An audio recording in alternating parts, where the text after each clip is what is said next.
Commencing in 3, 2, 1. Well, hello again everyone, MMATW26, and it's time for another vlog. Now, let's get the obvious thing out of the way. Thank you, and you're welcome again, Spoony and LordKat. I am immensely proud that I could provide you guys with the footage you guys needed for your Until We Win. And it was enjoyable. I really loved all the jokes and little side things you guys put in, and the Nostalgia Critic had to be one of the best. But, yeah, I really loved the video. Now, Bloodwings Pumpkinhead's Revenge.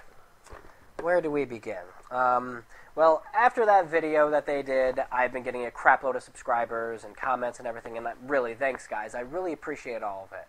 And I'm really happy you guys enjoyed the Let's Play and all that. Now, some people have actually asked me how long it took me to beat this game and how I figured all the cryptic shit out.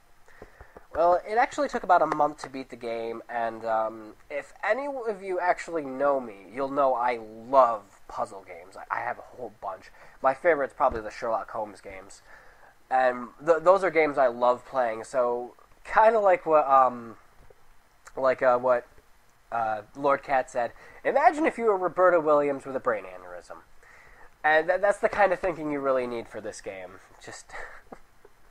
I don't even think Roberta Williams. No, you need a crazier puzzle game developer. Tim Schafer, there we go. You get Tim Schafer on this. Tim Schafer on a brain aneurysm would be Bloodwings Pumpkinhead's Revenge. It would be. Oh, gosh.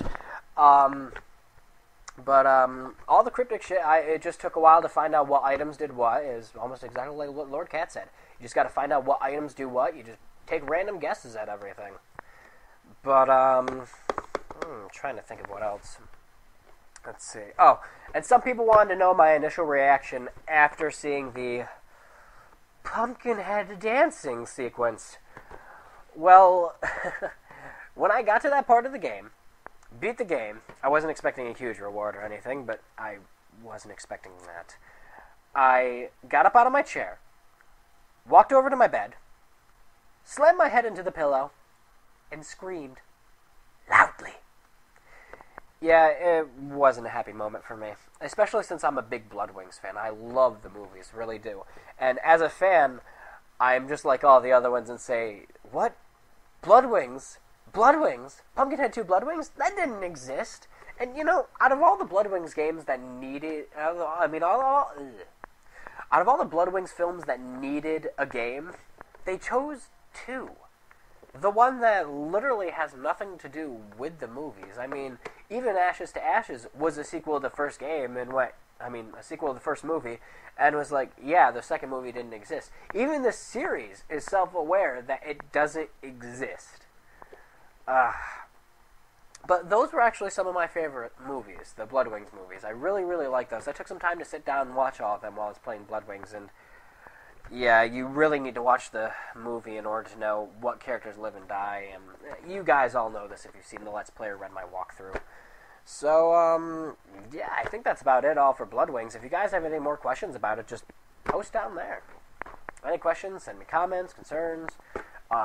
If I gave you the biggest brain fuck of your life, I cannot refund you, nor can I give you back your sanity. Keep that in mind. Now on to my actual reviews. Total Distortion is kicking my butt. Unfortunately, I'm going to have to postpone the review for it. And as much as I don't want to because I love this game, I'm stuck. I'm really stuck. There's a part of the game where you need to collect 9 different artifacts and assemble them. 9 or 7. And you need to assemble them in a puzzle. The problem I'm having is I can't find the other 2 pieces to the puzzle. And apparently, according to some of the people I've been talking to about the game, I cranked the difficulty too high. I'm playing it on 3 for my first time. And everyone's like, no, you don't do 3 your first time. You gotta do like 1 or maybe 2. And no matter what difficulty you choose, it's a hard game. But, yeah, as much as I love the game, I'm gonna have to postpone it, unfortunately. I really hate to. However, I am going to do another Hidden Gems, and it should be done by the end of this month. I'm going to do one of my childhood favorite games. A game that I still play to this day, and I actually just beat recently. I literally jumped for joy when I beat this game, and I'm going to keep it a secret, but I will let you know some facts about it before I come out with it. It is an old Nintendo game. It is actually a movie-licensed game. It is imaginative, it is great, and it is hard. I just recently actually had a friend of mine start playing it, and he's like, oh! But I really love the game. It's based off one of my favorite childhood movies, and hey, if any of you guys have figured it out by now, just put it in the comment, we'll see how far you get. But I'm going to have a lot of fun doing this. I haven't done any review footage for it yet because my cartridge of the game hasn't come in. But I've shot a lot of game footage so far. And I got a lot of good things planned for it. I'm trying to think of anything else I need to talk about. Nothing comes to mind. I don't think anything else important's going. Oh yeah, I just read some of the coolest news I think I've read in the longest time. Leonard Nimoy and Mark Hamill are going to be characters in the American version of Birth by Sleep. Nerdgasm. The best part is Nimoy is actually playing Xehanort. Oh my gosh! It's like, Nimoy as the villain is going to be awesome. I'm guessing that Hamill is going to be Master, but gosh. And, oh yeah, Really playing the Japanese version of the game. It's great. Arguably the best in the Kingdom Hearts series. It really doesn't, it goes back to the first game. It was that good. I really liked it. It was just as imaginative as the first game was. Unlike the second game that focused more on the Organization 13 plot, this actually goes back to focusing more on the Disney character plots. Something that people actually loved in the Kingdom Hearts series was that it does a nice little combination of both Final Fantasy and Disney. And the second game didn't really focus on that. And it's also a reason why people didn't like 358 over 2 days. But Birth by Sleep is great. When it comes out, I highly recommend going and getting it if you love the Kingdom Hearts series. It is arguably going to be the best. The best. The dealing system is great. Making your own abilities is fantastic and absolutely fun. The Command Board Monopoly ripoff game is actually neat, and you can you can level up your abilities using it. A lot of the mini games are good, and the best part is this is just all a PSP game.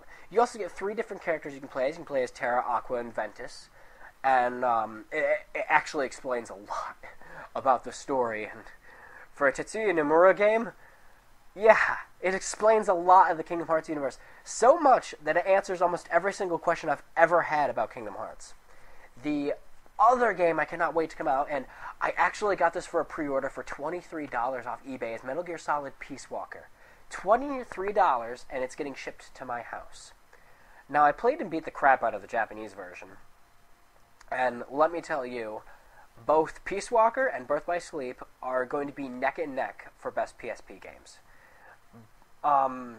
Peace Walker is a sequel to Portable Ops, but is more, how should I put this, refined, I guess I should say. The multiplayer is far improved over Portable Ops. The multiplayer, you can go through all of the campaign with another person. And in some cases, you can even go 4-player, taking on bosses. Only bosses, mind you. But the game is great. The level up system is great. You actually get to build Outer Heaven, which is... And I absolutely love it. It's, once again, great PSP game. And coming out next month, June 8th. I highly recommend that you guys get the game. And I guess Doritos and Axe and Pepsi are also recommending that you get the game. But, hey, at least they had that Sony Walkman that's actually in the game coming out. Oh, I'd love to get that. Just that little wraparound you put on your ears. Ah, man. But lots of good games coming out soon. Alan Wake, I heard, was really, really good. I actually heard bad things about Forgotten Sands, unfortunately. I'm a huge fan of the Sands of Time trilogy. And, I mean, I'll still get it, but I'm not getting it for the computer. Ubisoft can kiss my ass with that. Let me think if there's anything else. No, I don't think there's anything else. I think I just started ranting on. But, once again, guys, thank you so much for the comments and the subscriptions. I really appreciate all the nice words I've been getting, and I'm not a god for beating the game. I'm just cool. But thanks again, Spoony and LordKat, for the great video. MMNTW26, signing out.